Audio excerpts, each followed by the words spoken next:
lot of people have asked about the laser that I'm running on the Geisley. This is my everyday carry. I've even had people make fun of me because I have a white light over here. We've got a cloud defensive rain. And then I have the TLR VIR 2 on the end of this. And a lot of people were asking me on YouTube especially, hey, why do you have 2 flashlights on your gun? Why would you want 2 white lights? And the reality is, this is definitely a white light. I'll show you guys. Let's shine it out over here. I'm looking away because I got the PVS 14 on, but you can see it's an all right white light. It's not crazy. Cloud defensive rain, crazy. But the reality is, I don't have this light on my gun to be a white light. I'm gonna show you this again. I just flipped the switch over, so check it out in the trees here. As you guys can see now, we're using an infrared converted or full spectrum converted camera. You guys can see an illuminator and you can see a laser. Now what you're seeing here is a suppressor. There's a little bit of a flash, or I should say a shadow from the suppressor because the light is so far back. But as you can see, this is a pretty effective laser. Now the problem with lasers is we're pretty much stuck with civilian class lasers. They are neutered, to say it nicely. And honestly, I don't usually mind about the laser. So like, let's look up here in the trees a little bit, see if you can follow that, John, up on that tree. So hopefully you guys can see that. But as you can see, even out at distance, this laser's perfectly fine. All the targets here on the flat range, you could hit. We could shoot creepy neighbor over there on top of the hill. No problem. So I'm not ever worried about the lasers. I know a lot of people get bent out of shape about having full power lasers, and I would like to have some full power lasers, but this does just fine.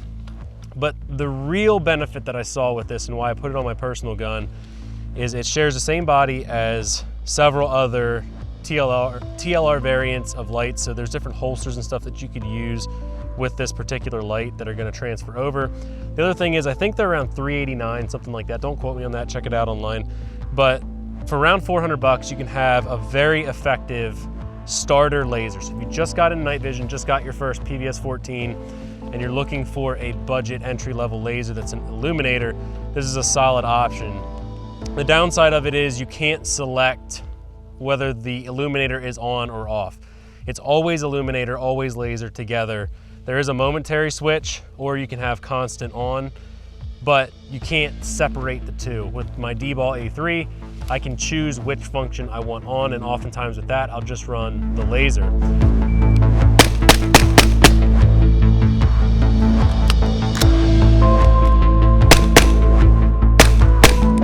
The downside that I see with this particular setup is to change the battery, you've actually got to take it off of the rail. So that obviously can affect your zero.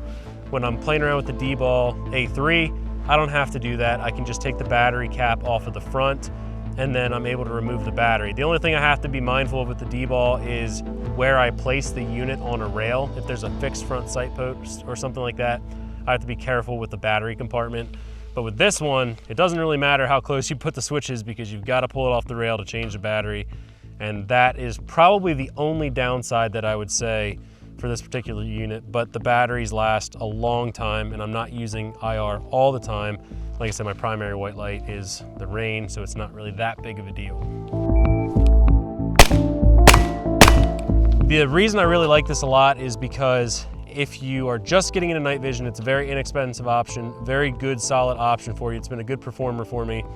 And then what I plan to do after I get another D-Ball A3 or maybe a D2 or something else for this rifle, I'll put this on one of my pistols. And so then you could use this on your everyday carry pistol. It's got an effective enough white light. I mean, it's not crazy bright, but it's bright enough. I think they're around 300 lumens, something like that. But man, the illuminator and the laser is just a solid combo. Let's actually shine it down here into the field. There's a 50-yard mound. You can see the illuminator there, hopefully on the camera. We'll go out a little further. That's 100 yards. You can see the laser downrange, hopefully. And the illuminator, guys, I would say is good for about 50 yards. Once you get a little bit beyond that, it really starts to fade out because there's not really a focused hotspot. It's just a very wide flood. So we think about in rooms or things like that, this illuminator laser setup is awesome. So hopefully you guys found that helpful. I've been meaning to talk about this lately because people have been asking questions.